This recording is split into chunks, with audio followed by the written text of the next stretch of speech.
네, 오늘은 마태복음 8장 18절에서 22절까지 있는 말씀을 갖고 군중인가 제자인가라는 제목으로 같이 말씀 나눠보겠습니다. 오늘 본문 말씀 먼저 읽어드리겠습니다. 한번 여러분도 눈으로 따라 읽으면서 오늘 말씀을 통해서 여러분들에게 어떠한 또 말씀을 하나님께서 전해주시는지 한번 생각해 보면서 말씀을 잘 읽어보면 좋겠습니다. 예수님은 군중들이 자기 주위에 모여드는 것을 보시고 호수 저편으로 건너가고자 하셨다. 그때 한 율법학자가 예수님께 와서 선생님, 저는 선생님이 어디로 가시든지 따라가겠습니다 하였다. 그래서 예수님은 그에게 여우도 굴이 있고 공중의 새도 보금자리가 있다. 그러나 나는 머리 둘 곳이 없다 하고 말씀하셨다.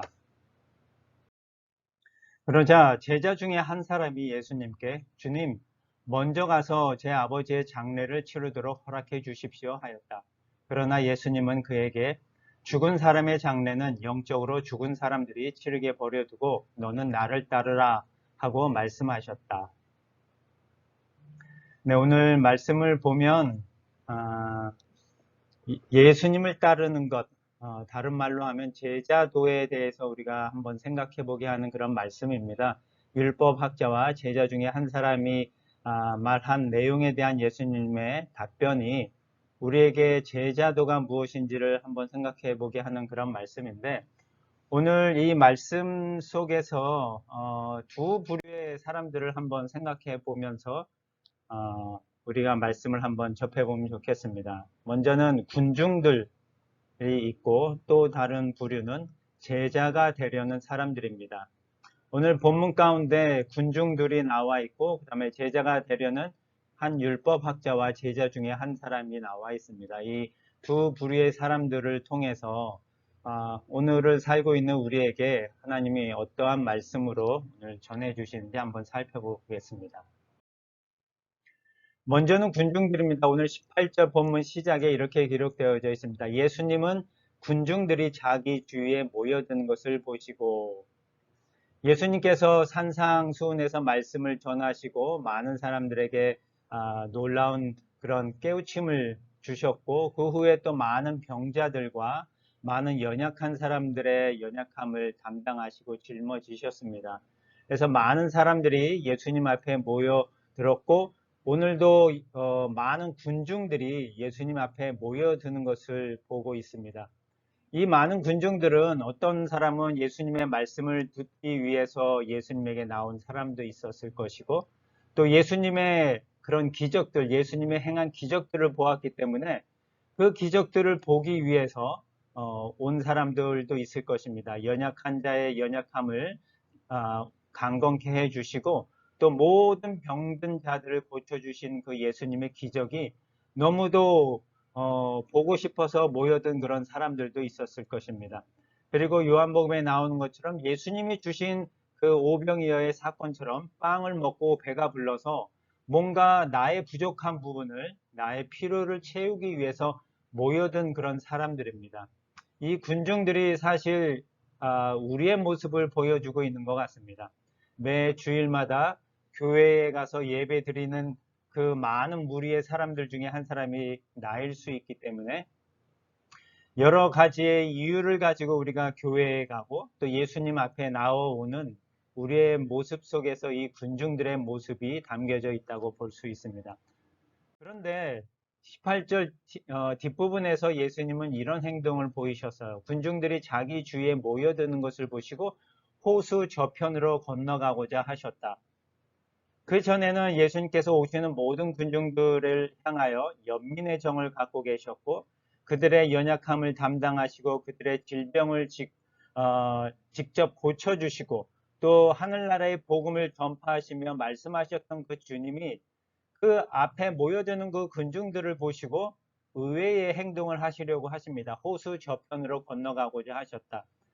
다른 말로 하면 군중들이 모여드는 것을 좀 부담스럽게 여기셨을까요? 피하시려고 하는 그 모습을 우리가 볼 수 있습니다. 왜 예수님께서 그 군중들을 피하려고 하시지? 그 군중들이 많이 올수록 더 좋아하시고 그들에게 하늘나라의 복음을 전파하고 고쳐주실 수 있고 많은 기적을 보여주실 수 있는데도 불구하고 예수님께서는 그 군중들을 떠나서 호수 저편으로 건너가고자 하는 그런 모습을 보여주시고 계십니다. 우리가 요한복음 6장에 보면 이런 말씀이 기록되어 있는 것을 여러분이 한번 읽은 적이 아마 있을 것입니다. 내가 너희에게 분명히 말하지만 너희가 나를 찾아온 것은 기적을 보았기 때문이 아니라 빵을 실컷 먹었기 때문이다. 이 말씀은 오병이어 사건 이후에 예수님에게 몰려오는 그 군중들을 보시고 예수님께서 하신 말씀입니다. 예수님께서 그 군중들에게 너희가 나를 찾아온 것은 빵을 실컷 먹었기 때문이다. 너희의 필요를 채우기 위해서 나를 찾아온 것이지 나의 말씀을 듣고 하나님 나라의 복음을 듣고 변화되어 새로운 생명을 얻고 구원받은 사람으로 살아가려고 나를 주인으로 섬기고 살려고 따라온 것이 아니라 빵을 실컷 먹었기 때문에 따라온 것이다 라는 그런 말씀을 하신 것을 우리가 기억할 수 있습니다. 오늘 모여든 군중들의 그 마음을 누구보다도 잘 알고 있는 예수님이셨기 때문에 그들의 마음을 아신 예수님이 오늘은 예수님께서 오히려 그들을 피하여 떠나 호수 저편으로 건너가고자 하는 그런 모습을 우리가 좀 볼 수 있습니다. 그 군중 가운데 오늘 우리는 어느 자리에 있을지 한번 생각해 봤으면 좋겠습니다. 우리가 매일매일 주일마다 교회를 가고 주일을 성수하고 또 예배에 참여하는 그런 나의 모습 속에서 이러한 군중들의 모습을 우리가 볼 수 있지 않을까 한번 생각해 봅니다. 또 다른 부류의 사람들이 있었습니다. 그 군중들 가운데 섞여 있었을 텐데 그 군중들을 향하여 예수님께서 호수 저편으로 건너가자라고 말씀을 하신 바로 그 이후에 한 율법학자가 예수님에게 이렇게 하는 말씀이 나옵니다. 선생님, 저는 선생님이 어디로 가시든지 따라가겠습니다. 라고 한 율법학자가 말합니다. 군중들을 피하여 가시려는 그 예수님에게 잘못하면 예수님을 보지 못하고 예수님으로부터 멀어질 수 있을까라는 그런 걱정을 했을까요? 이 율법학자는 예수님을 따르고자 하는 마음이 있었는지 어디로 가시든지 따라가겠습니다 라고 하는 그런 말을 예수님에게 합니다. 사실 제자로서의 가장 큰 덕목 중에 하나는 제자는 어디로 가든지 따라가는 것이 제자의 덕목 중에 하나입니다. 그 길이 힘들고 어렵고 그 길이 좁은 문일지라도 어디든지 따라가는 것, 그것이 제자로서의 하나의 목적이기도 한데 이러한 한 율법학자의 말에 예수님께서는 어떻게 대답하시는지 보겠습니다. 예수님께서는 여우도 굴이 있고 공중의 새도 보금자리가 있다. 그러나 나는 머리 둘 곳이 없다라고 그 율법학자에게 말합니다. 아마도 누구보다도 그 율법학자의 마음을 꿰뚫어 알고 계신 예수님께서 이 말씀을 하신 이유는 그 율법학자의 의도가 진정한 제자로서 제가 살고자 예수님을 따르겠다라는 의도라기보다는 뭔가 율법학자로서 그 군중들이 예수님을 찾아온 것처럼 뭔가 자기의 필요를 예수님을 통해 얻고 화려한 자리에 나아갈 수 있을까라는 그런 생각들이 아마 조금 담겨져 있을 것 같기도 합니다. 그래서 예수님께서는 나는 머리 둘 곳이 없다. 집도 없고 어디 갈 곳도 없는데 그래도 나를 따라오겠느냐? 어디든지 따라가겠습니다. 라고 하는 그러한 율법학자의 고백에 예수님께서는 이러한 대답으로 말씀하십니다. 진정한 제자도란 어디든지 따라갈 수 있어야 할 터인데 예수님이 비록 머리 둘 곳이 없다 할지라도 그런 것에 개의치 않고 따라갈 수 있는 그러한 마음을 우리가 가지고 있는지 한번 되새겨 봤으면 좋겠습니다. 다른 부류의 한 사람이 또 등장하는데 분명히 그 군중들 가운데 섞여 있었고 이번에 이 제자 중에 한 사람은 한 율법학자가 예수님에게 한 그 말씀을 듣고 예수님께서 머리 둘 곳이 없다라고 하는 그 말씀을 하자마자 이 제자 중에 한 사람은 예수님에게 이렇게 말을 합니다. 주님, 먼저 가서 제 아버지의 장례를 치르도록 허락해 주십시오. 이 제자 중에 한 사람은 그 모든 상황을 지켜보면서 예수님을 따르는 것이 쉽지는 않겠는데 하는 그런 생각을 했을까요? 예수님에게 예수님 따르는 것을 그만두겠습니다 라고 직접적으로 얘기하기가 어려웠는지, 아니면 진짜 그 아버지의 장래가 있었는지, 여러 상황들을 우리가 직접적으로 기록되어 있는 것이 없어서 알 수는 없지만, 많은 학자들의 말을 따르면 진짜 아버지의 장래가 있었던 것은 아니고 아버지가 위독했거나 아니면 그러한 이유를 핑계를 대고 예수님을 따르는 것을 그만두려고 하는 목적이 담겨 있을 것 같다라는 그런 해석들을 합니다. 이러한 제자 중에 한 사람의 말에 예수님께서는 뭐라고 말씀하시냐면, 죽은 사람의 장래는 영적으로 죽은 사람들이 치르게 버려두고 너는 나를 따르라 라고 말씀을 하십니다. 그냥 문자적으로만 본다면 예수님이 너무 좀 과격하거나 너무 심한 말을 하셨다라고 생각할 수도 있습니다. 어떻게 아버지의 장래가 있는데 아버지의 장래를 가지 말라 하고 나를 따르라고 얘기하실 수 있지? 분명히 십계명에서 부모를 공경하라라고 말씀하셨는데 그 계명을 나보고 어기라는 말씀이실까라는 생각을 우리가 할 수도 있습니다. 하지만 그러한 부분보다 상황에 맞게 우리가 해석을 하는 그런 부분들도 필요한데, 예수님께서 진짜 그런 장래가 있었다면 왜 굳이 그 사람을 가지 못하게 막으셨을까요? 그런데 그 사람의 장래가 있었던 것은 아직은 아니었었고, 분명히 그 사람의 말에는 어떠한 핑계가 담겨져 있었고, 예수님을 따르는 것을 좀 포기하려고 하거나 하는 그런 연약함이 담겨져 있었을 것 같다라는 생각이 듭니다. 그래서 죽은 사람의 장래는 죽은 사람들이 치르게 버려두고 너는 나를 따르라. 어떤 나를 따름에 있어서 핑계를 두지 말고 내가 어디를 가든지 너는 나를 따르라 라고 하는 그런 말씀을 해 주시는데, 이 말씀 안에는 이런 충성이라고 하는 부분이 담겨져 있는 것 같습니다. 고린도전서 4장 2절에 하나님 나라의 복음을 맡은 자들에게 구할 것은 바로 충성이라고 합니다.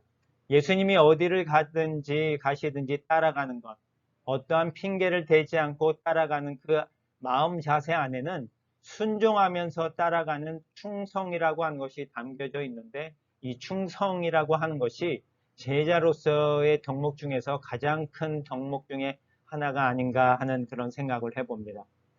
최근에 룻기를 읽고 있었는데, 그 룻기를 읽으면서 그 룻기 안에 예수님께서 제자들에게 원하시는 이런 충성의 모습이 담겨져 있는 모습을 봤습니다.